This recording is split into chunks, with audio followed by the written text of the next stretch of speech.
Good morning, I'm Charles Lejano. This is One News Now.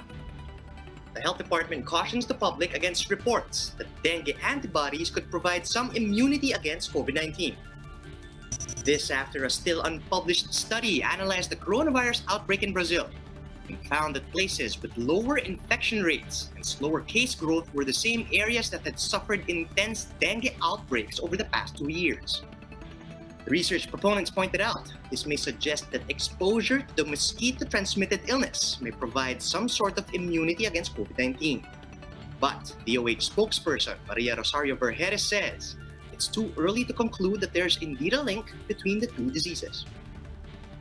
Pinagkumpara lang niya yung association nung incidents, no, or yung pagkakaroon ng dengue, association between the areas with cases of dengue and COVID-19 virus in 2019 and 2020. As I've said, it is too early for us because there is still no sufficient evidence to say that itong association na ito is valid, and the conclusion will also be valid and we can use it already for policies and decisions.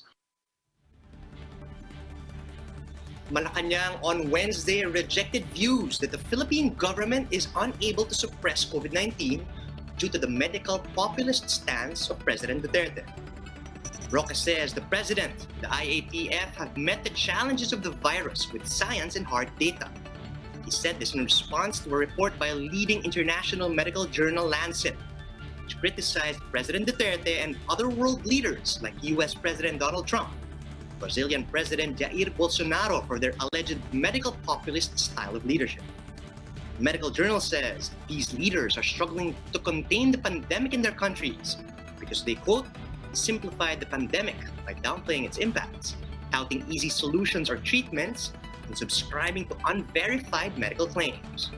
Recall that Duterte earlier suggested that Filipinos could use gasoline to disinfect face masks, much like how Trump told Americans to inject bleach into their bodies as treatment for COVID-19. But Roque insisted that the administration has initiated concrete interventions to reduce the spread of the virus, like ramping up testing capacity, contact tracing, and scaling up the local health system's capacity. Human Rights Watch has responded to President Duterte's relentless tirades against human rights groups. The HRW says Duterte has no basis for saying that human rights issues are being weaponized against his government.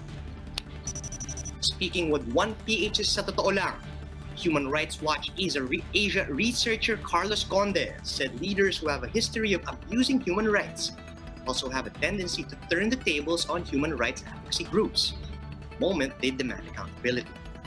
As an example, Conde mentioned Duterte's consistent statements against human rights groups, how he paints rights advocates as destabilizers of society.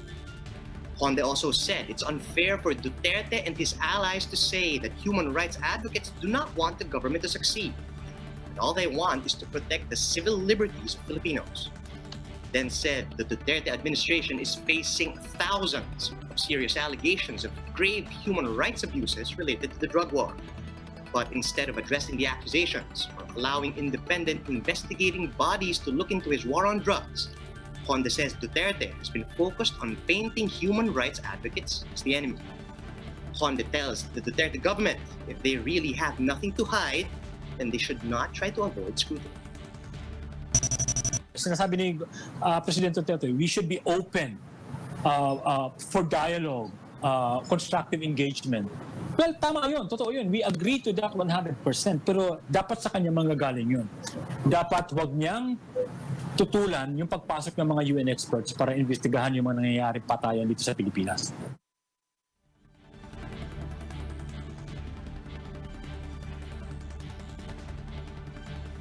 We'll be back with more stories after the break. Keep it here on One News.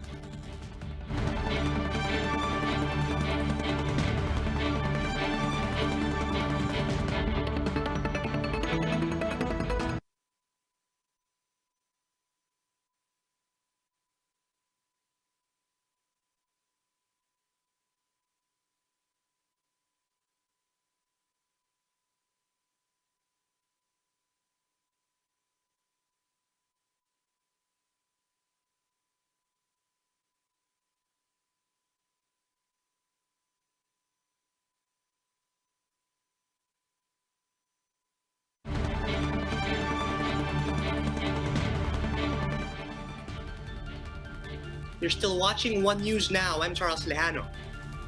The House Justice Committee has postponed its investigation on ABS-CBN's land title, its property complex in Mother Ignacia, Quezon City. This is to avoid duplication and conflicting findings with other committees of the lower house. The Justice Panel was supposed to open its hearing yesterday on Deputy Speaker Rodante Marcoleta's claim the ABS-CBN land title was, quote, made in recto. However, since the Joint Committee still has an ongoing investigation on the Kapamilya Network, Justice Committee Chairman Vicente Veloso was advised to forego the hearing. Veloso assured Marcoleta that as soon as the committee gets the go signal from the House leadership, they will proceed with the probe. He added that the Justice Department, the Solicitor General, other concerned agencies have all been informed of the delay. Phivolcs warns that the site of the proposed Bulacan International Airport is at risk of frequent flooding and other geohazards.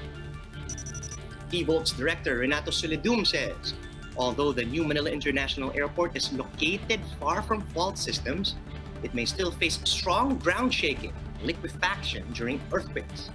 That's because the area is mainly underlain by sand, and the water table beneath it is very shallow. Hence, Soledum says the Aero City would require special engineering intervention to make the infrastructure resilient to earthquakes and heavy rainfall. This was seconded by the advocates of science and technology, people of Agham, which conducted its own assessment of the area. Agham warns that the entire aerotropolis could be inundated by water if a storm surge happens. However, Soledum assured government officials that the airport project can push through, as long as there are pertinent safety protocols in place. For its part, San Miguel says it has tapped firms behind the Changi Airport in Singapore, Francis Charles de Gaulle Airport, to overcome these challenges. SMC also plans to dredge and increase the carrying capacity of surrounding rivers to avoid flooding. Davao City is opening up more flights following the high demand for air passengers coming from Manila. Tell us more about this. We have Jem Avancenia. She's reporting live from Davao City. Jem, how many new Manila to Davao flights will reopen and when will these actually start? Charles, 3 more Davao-Manila round-trip flights will be open starting this week as the demand for air travels to and from Davao City is increasing. Davao City Tourism Officer Jean Rose Texon said in a virtual presser that the government allowed additional flights since there are already improvements on the LGU's capacity of testing passengers for COVID-19. Recall that the LGU, in partnership with other government agencies, built 2 temporary holding facilities for arriving passengers who do not have an RT-PCR test result. The 2 facilities can accommodate up to 300 individuals, 100 in the holding area located in the old airport, while 200 in the 10th city along CP Garcia Highway. Texan said that Philippine Airlines, AirAsia, and Cebu Pacific have already been given permits to open 1 additional flight each. It will now depend on the airline when they want to start operating the additional flight on top of their 2 Davao-Manila flights weekly.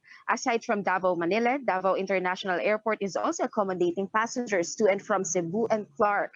There are still no flights going to Iloilo as the Iloilo International Airport remains closed.